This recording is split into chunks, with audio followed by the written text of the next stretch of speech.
কেমন আছেন সবাই? আশা করি যে যেখান থেকে আমার এই এপিসোডটি দেখছেন সবাই ভালো আছেন এবং সুস্থ আছেন।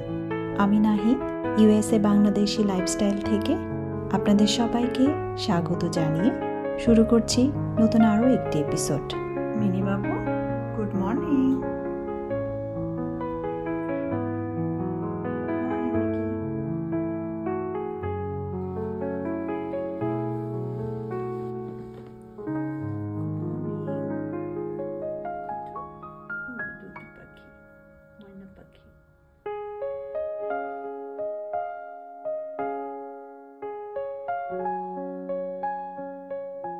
আজ আমেরিকায় সরকারি ছুটির দিন, ভেটারান্স ডে। এই দিনে সারা দেশ জুড়ে সবাই শ্রদ্ধা জানায় সেই সব সাহসী মানুষদের যারা দেশের জন্য জীবন বাজি রেখে যুদ্ধক্ষেত্রে লড়েছেন। আমারও আজকে অফিস বন্ধ, তাই ভেবেছিলাম একটু দেরি করে উঠব, কিন্তু জানেনই তো, মিকি, মিনি আর আমাদের দোকানের কাজের জন্য ইচ্ছা না থাকলেও সকালেই উঠে পড়তে হয়। আজকের ছুটির দিনের সকালটা একটু মনের মতো করেই শুরু করলাম। প্রথমেই মিকি আর মিনিকে গুড মর্নিং দিয়ে আর একটু ছোট্ট আদর করে চলে এলাম নিচে। এরপর আমার ইনডোর প্ল্যান্টগুলোর পাতায় একটু জল ছিটিয়ে দিলাম। ওদের এই সতেজতা দেখে আমারও মনটা কেমন যেন ওদের সাথে সাথেই সতেজতায় ভরে উঠল। একটা পজিটিভ এনার্জি যেন ফিল করছি ঘরের চারিদিকে। স্বপ্নর বাবা আর আমি মিলে এখন ভেজে নিচ্ছি গরম গরম পরোটা আর সঙ্গে গরুর দুধের চা।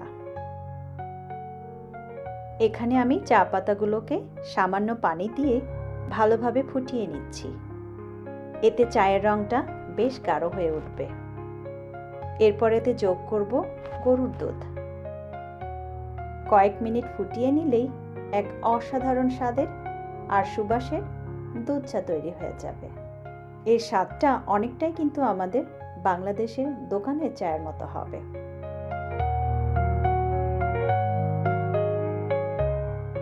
ভাবলাম ঠান্ডাটা যখন পড়ে গিয়েছে আর দুধ চাও বানাচ্ছি, তাই এতে দুটো তেজপাতাও দিয়ে দেই।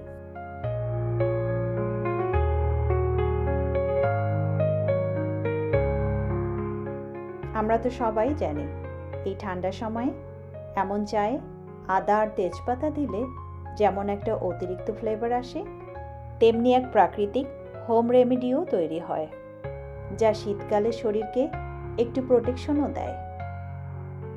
এটি যেমন শরীর গরম রাখে, তেমনি মনকেও উজ্জীবিত করে।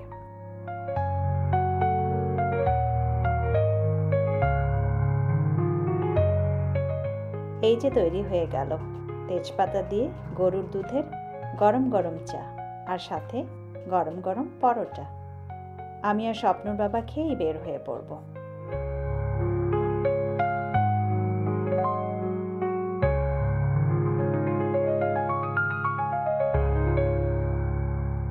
বাইরের এই দৃশ্যটা দেখুন, কি যে অদ্ভুত সুন্দর লাগছে। আমাদের বাড়ির সামনের এই ম্যাপল ট্রির পাতাগুলো মনে হচ্ছে একটু দেরিতে রং ধরেছে। কিছু পাতা দেখেন এখনো সবুজ আছে। লাল আর সবুজের এই মেলবন্ধন এক অসাধারণ রঙের ক্যানভাস তৈরি করেছে। আর এই এমন সুন্দর প্রাকৃতিক রঙের মাঝে আমার এই ছোট্ট চন্দ্রমল্লিকা গাছে 3টি হলুদ ফুল এসেছে। ফুল আর গাছের পাতাগুলোকে একটু আদর দিয়ে সাজিয়ে দিয়ে গেলাম।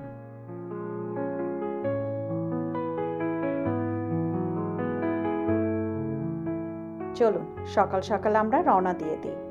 সারাদিনে আজকে অনেকগুলো কাজ করতে হবে।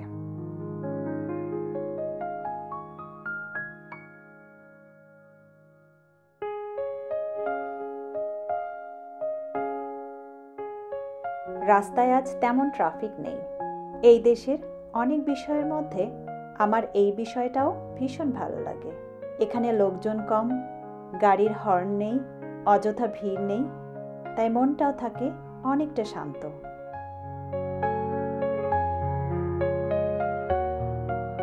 দোকানে পৌঁছেই আমি আর স্বপ্নর বাবা মিলে কাজ শুরু করে দিলাম। নতুন করে আনা বেশ কিছু জিনিস ছিল যেগুলো আজকে সাজাতে হবে। বলা যায় আজকে আমাদের স্টকিং ডে। ক্যান্ডি, সিরিয়াল সহ আরও নানা রকমের জিনিস গুছিয়ে রাখতে হবে শেলফগুলোতে। আপনারা তো জানেন এই দেশটার দোকানগুলোতে ক্যান্ডির আইটেমে ভরপুর থাকে, কারণ সামনে আসছে থ্যাঙ্কসগিভিং আর ক্রিসমাস। আর উৎসব মানেই তো এখানে ক্যান্ডি। ছোট বড় সকলেই এখানে মিষ্টি জাতীয় খাবার খুব পছন্দ করে। জানেন, এদেশে আসার পর একটা জিনিস খুব গভীরভাবে টের পাই। এখানে সবাই খুব পরিশ্রম করে, কিন্তু সেই পরিশ্রমের পরও যেন ক্লান্তিটা ততটা অনুভূত হয় না। এর পেছনে অবশ্য বৈজ্ঞানিক কারণও আছে। এখানকার বাতাসে আর্দ্রতার পরিমাণ খুব কম থাকে, তাই শরীর ঘামলেও তা সহজেই শুকিয়ে যায়। এতে শরীর ঠান্ডা থাকে আর মনটাও সতেজ থাকে। আমাদের দেশের মতো ভারী গরম আর ঘাম ঘাম ভাব থাকে না, তাই কাজের পরও মানুষ ক্লান্ত না হয়ে বরং ফ্রেশ ফিল করে। আর শুধু ওয়েদারই নয়, এখানকার পরিবেশও মানুষকে অনেকটা হালকা রাখে। এই যেমন ধরুন, রাস্তায় অত ভিড় নেই, আমাদের দেশের মতো ট্রাফিক জ্যাম বা গাড়ি রিকশার হর্নের শব্দও নেই। চারপাশে একটা শান্তি, একটা প্রশান্তি বিরাজ করে, যা মনকে স্থির রাখতে সাহায্য করে। আরেকটা বড় সুবিধা হলো এখানে এক জায়গা থেকে আরেক জায়গায় যেতে খুব কম সময় লাগে। তার ফলে দিনে খুব কম সময় ব্যয় করেই অনেক কাজ করা যায়। সেই কারণেই এখানে সবাই ব্যস্ত থেকেও তাদের জীবনে একটা ব্যালেন্স রাখতে পারে। দোকানের জিনিসগুলো সাজিয়ে গুছিয়ে দিয়ে বাসার দিকেই ফিরছিলাম, কিন্তু ফেরার পথে ভাবলাম বিজেস থেকে দুধ আর পেঁয়াজ কিনে নিয়ে যাই। এই যে দেখুন কি বড় বড় পেঁয়াজ সব এসেছে।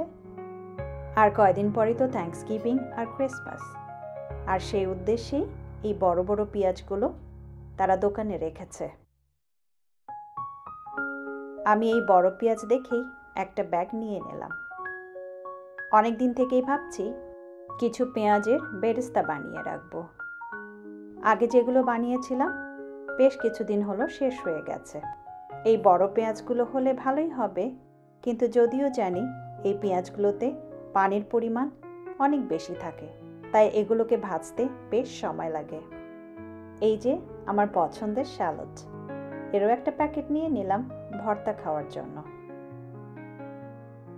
কিনতে এলাম দুটো জিনিস আর এখন শপিং করেই যাচ্ছি। এটাই তো আমাদের স্বভাব, তাই না? কিছু চিংড়িও নিয়ে নিলাম সাথে।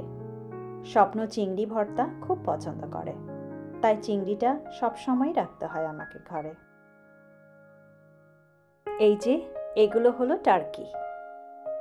এখন এইসব দেশে সব গ্রোসারি স্টোরেই অন্য সব গ্রোসারিসের সঙ্গে টার্কিও অবশ্যই পাওয়া যাবে, কারণ টার্কি হলো থ্যাঙ্কসগিভিংয়ের সবচেয়ে বড় অ্যাট্রাকশন। আমরা খুব একটা পছন্দ না করলেও ছোট দেখে একটা টার্কি কিনে নিলাম। ভাবছি এবার থ্যাঙ্কসগিভিংয়ে এই টার্কি দিয়ে একটা গ্রিল বানাবো। এতে থ্যাঙ্কসগিভিংয়ের ফ্লেভারও চলে আসবে আর আমাদের ডিনারও অনেকটা স্পেশাল হয়ে উঠবে। আপনাদের সাথেও অবশ্যই শেয়ার করব থ্যাঙ্কসগিভিংয়ের ডিনার পার্টির ভিডিও।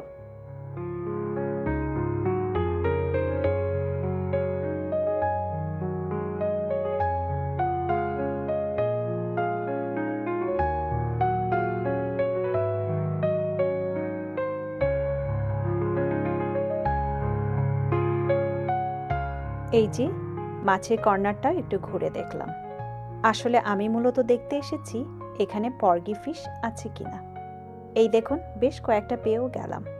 আরও কিছু মাছ আছে, যেমন লাল তেলাপিয়া, স্যামন, কিন্তু আজ আমি এই 4টা পর্গি ফিশই নিয়ে নিলাম, কারণ এই ঋতুতেই এই মাছটা সবচেয়ে টাটকা আর সতেজ থাকে, আর স্বাদটাও কিন্তু একদম আমাদের দেশি মাছের মতোই।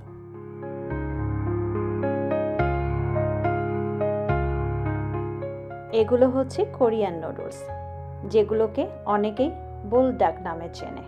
ইদানিং দেখছি এই নুডলসগুলো বেশ জনপ্রিয় হয়ে উঠেছে। আমাদের স্টোরেও আছে, অনেকেই কিনছে আমাদের স্টোর থেকে। আমিও খেয়ে দেখেছি, বেশ ভালোই লাগছে, তাই একটা প্যাকেটও নিয়ে নিলাম। কারণ তৈরি করতে তেমন তো কোনো ঝামেলা নেই। চলুন, গ্রোসারি বাজার শেষ, এখন বাসায় ফিরে যাই।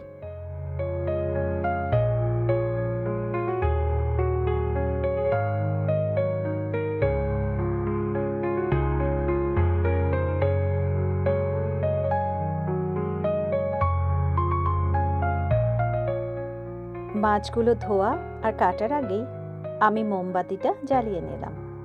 তাতে মাছের কোনো কাঁচা গন্ধ তো হবেই না, বরং ঘরটা ভরে উঠবে একদম সুন্দর আর একটা স্নিগ্ধ গন্ধে।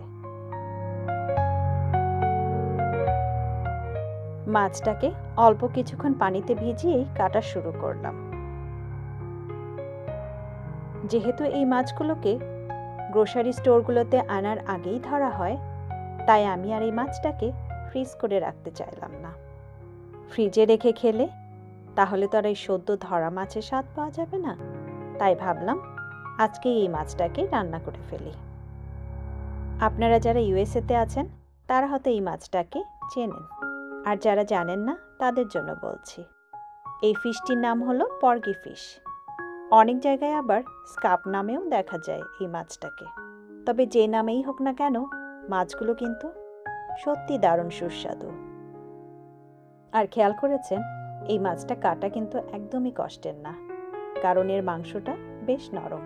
তেলাপিয়া মাছের মতো কাটাগুলো একেবারেই শক্ত না। তবে একটা ব্যাপার খেয়াল রাখতে হয়, এর গায়ের আঁশগুলো কিন্তু বেশ ধারালো, তাই পরিষ্কার করার সময় একটু সাবধান থাকতে হবে। আজ আমি এই পর্গি মাছটা ভীষণ সহজ আবার দারুণ মজাদারভাবে ফ্রাই করে নেব। তাই মাছগুলোকে ভালোভাবে ধুয়ে নেওয়ার পর আমি এতে দিয়ে দিলাম হলুদ, আর তারপরে এতে দিয়েছি ফিশ সিজনিং, যার মধ্যে রয়েছে লবণ, পেঁয়াজ এবং নানা প্রকারের মশলা। আর তারপর আমি এতে দিয়েছি গোলমরিচের গুঁড়া, সামান্য পরিমাণ পিঙ্ক সল্ট আর অল্প মাত্রায় তেল। সবশেষে দিয়েছি বেশ খানিকটা লেবুর রস। তারপর মাছের সাথে মশলাগুলোকে ভালোভাবে মিশিয়ে প্রায় 15 মিনিট ম্যারিনেট করে রেখে দিয়েছিলাম। 15 মিনিট পরে প্যানে তেল গরম করে মাছগুলোকে এক এক করে ভেজে নেব, যতক্ষণ না পর্যন্ত মাছের উপর সোনালি রং ধরে। তারপর ওই ভাজা মাছগুলোর উপর ছড়িয়ে দেব পেঁয়াজ কুচি, মরিচ চেরা আর শেষে দেব ধনেপাতা কুচি। তারপর সবশেষে স্টোভ থেকে নামানোর পরে পর্গি ফিশ ফ্রাইগুলোকে গার্নিশ করে নেব কিছুটা কাঁচা পেঁয়াজ আর লেবুর টুকরো দিয়ে। দেখবেন দেখতে কেমন লোভনীয় হয়, আর খেতেও তেমন সুস্বাদু হবে। তবে এই মাছ দিয়ে বিভিন্ন রেসিপি করা যেতে পারে। এই যেমন ধরুন মাছের ঝোল, মাছের ভুনা।